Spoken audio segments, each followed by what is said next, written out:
Grabe ang power ng mga boses nito. Ay, no. Power kung power, no? Correct. Galing. Grabe.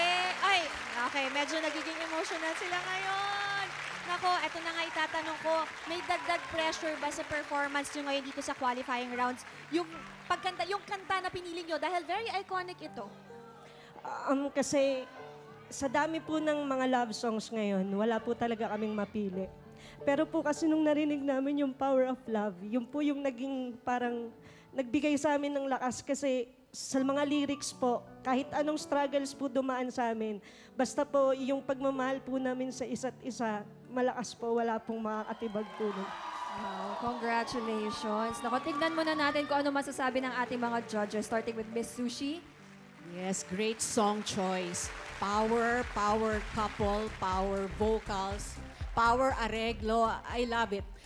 It's my job as a vocal coach no to make arrangements pag mga duet, mga grupo, mga harmony. Tapos yung so na-appreciate ko talaga yung ginawa ninyo. Kayo ba nag-areglo niyan? Kayong dalawa lang or may nagturo sa May inyo? mga ideas po na binigay po sa amin yung mga friends po namin. Okay, great. So, magaling din yung friends niyo kasi mahirap gumawa ng duet eh. Hindi katulad ng solo, kahit anong gusto mong gawin, okay lang, di ba? It will work. Pero to make a duet work talaga, parang construction yan eh. You have to make talagang definite yung gagawin ng isa, definite yung gagawin ng isa, so that it will work. Parang teamwork talaga. So you really did an excellent job. That was a duet.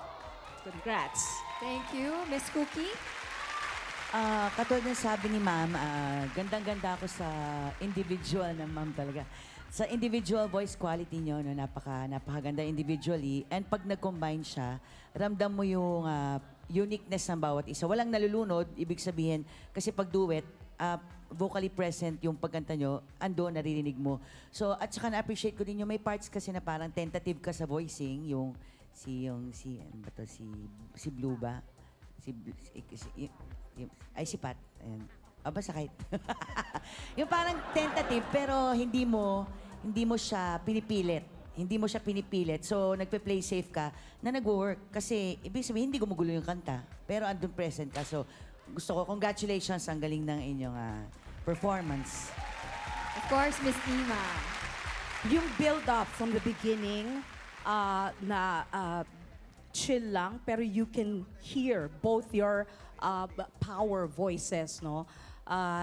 Nakakabilib. And nung nagbi-build up na, oh my gosh, parang, there's more. Talagang padating yung mga, wow, surprises. Ang gaganda, pati yung mga salubungan ng blending, parang, wow, pwede pala yun, no? Kasi inaabangan ko bawat akyat baba ng note nyo together.